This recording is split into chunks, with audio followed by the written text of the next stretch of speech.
მოგესალმებით ძვირფასო მეგობრებო, მე მინდა დავიწყო ვიდეოების სერია ამერიკის შეერთებული შტატების მიერ უცხო ქვეყნებში, სუვერენულ ქვეყნებში მთავრობების დამხობების შესახებ, ან არჩევნებში ჩარევის შესახებ და თავისი ინტერესების ამ მხრივ გატარების შესახებ.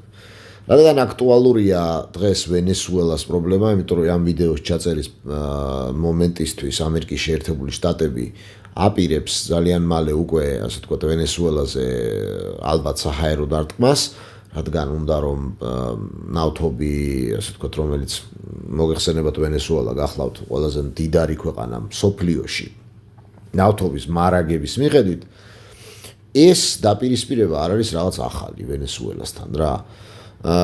მაგალითად 2000 ჯერ კიდევ 2018 წელს პირველი ვადის დროს, როდესაც ტრამპი იყო ხელისუფლებაში, თვალი ედგა უკვე ვენესუელაზე. აი კერძოდ ესეთი სტატია გამოაქვეყნა New York Times-მა, არა ვიღაცა რაღაცა არ ვიცი, რუსულმა სააგენტომ, არა New York Times-მა გამოაქვეყნა, რომელიც ასე ვთქვათ, სათაურია ასეთი Trump administration discussed coup plans with rebel Venezuelan officers.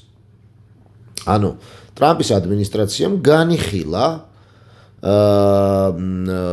აჯანყებულ ვენესუელელ ოფიცრებთან მთავრობის დამხობის საკითხი.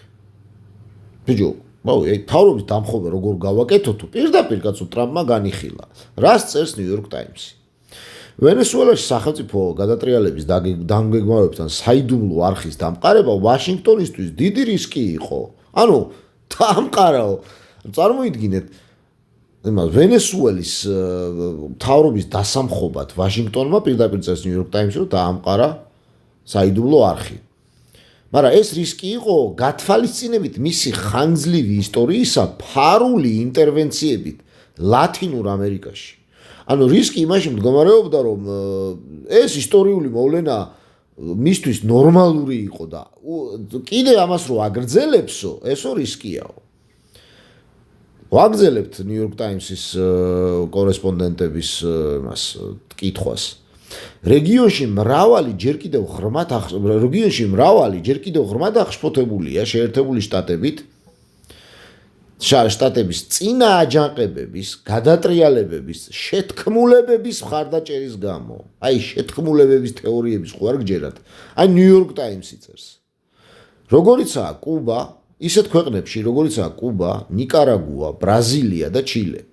და იმის გამო, რომ თვალს ხუჭავდა ამერიკის შეერთებული შტატების სამხედრო რეჟიმების მიერ ჩადენილ უგვანო ქმედებებზე ცივი ომის პერიოდში.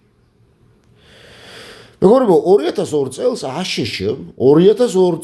აშშ ნედისა და შეერთებული შტატების საერთაშორისო განვითარების სააგენტოს, ანუ USAID-ის ფულადი დახმარებით CIA-ის, ანუ ცენტრალური სადაზვერვო სააგენტოს დეტალური წინასწარი ცოდნი და თეთრი სახლის უმაღლესი თანამდებობის პირების წახალისებით დაეხმარა საფუძველი ჩაეყარა გადატრიალებისთვის პრეზიდენტ უგო ჩავესის წინააღმდეგ, რომლის დროსაც იგი ძალით გაიტაცეს, ბიჭო. გაიტაცეს პრეზიდენტი, მოიტაცა ამერიკამ, აჯანყებულებები, სამხედროები დააფინანსა და მოიტაცა და კუნძულზე გადაიყვანეს, კაცო, სადღაც რა. ასეთი ისტორია.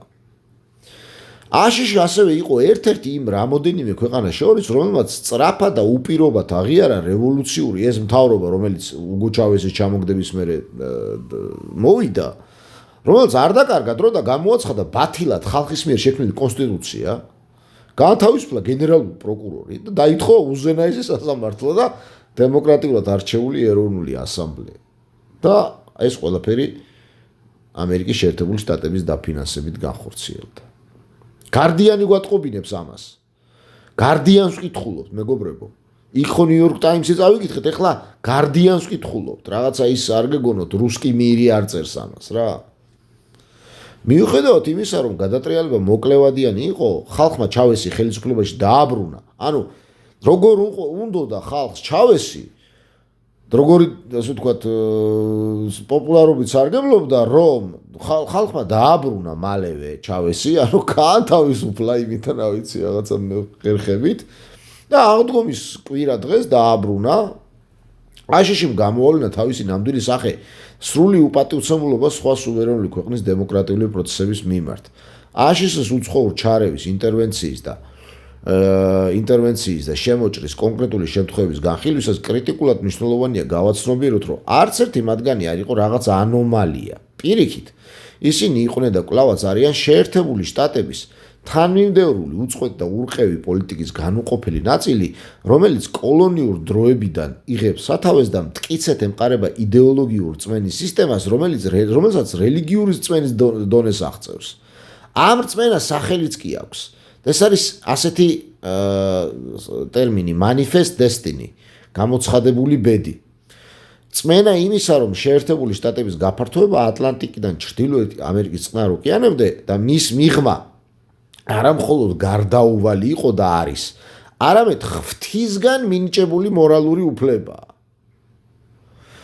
ამას მე არ ვამბობ, ამას ამბობს უამრავი წიგნი, უამრავი. მაგალითად, ენციკლოპედია ბრიტანიკა. ენციკლოპედია ბრიტანიკაში არის ეს ამბავი, აი ეს რელიგიური რწმენა, manifest destiny, რაც ამ წუთას არის აგერ მოცემული, მაგრამ თუ ვინმეს დამატებით დააინტერესებს, არის ასეთი პრინსტონის უნივერსიტეტის გეოეკონომიკის და პოლიტოლოგიის პროფესორი უილიამ ენგალფი. რომელსაც აქვს წიგნი ამაზე მარტო უამრავი წიგნია დაწერილი, მაგრამ ერთი დიდი ტომი აქვს დაწერილი სათაურით manifest destiny. სადაც რო წაიკითხავთ ხოლმე. მან დაინახავთ ისეთ დოკუმენტებს დეკლასიფიცირებულს, რომელიც კიდე გეუბნებით რელიგიურ დონეზე აქვს თაყვანილი, ის რომ უნდა გაფართოვდნენ ატლანტიკიდან ჩრდილოეთ ამერიკიდან წყნარ ოკეანემდე და მის მიღმა. აი ასეთი წიგნია უილიამ ენგალფის, კიდევ მეორე პრინსტონის გეოეკონომიკის და გეოპოლიტიკის პროფესორის.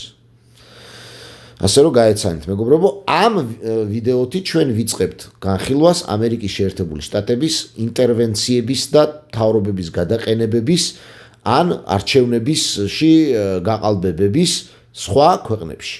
ეს პირველია ვენესუელაზე ცოტათი ვისაუბრეთ. გავაგრძელებთ. ახლა კი დროებით.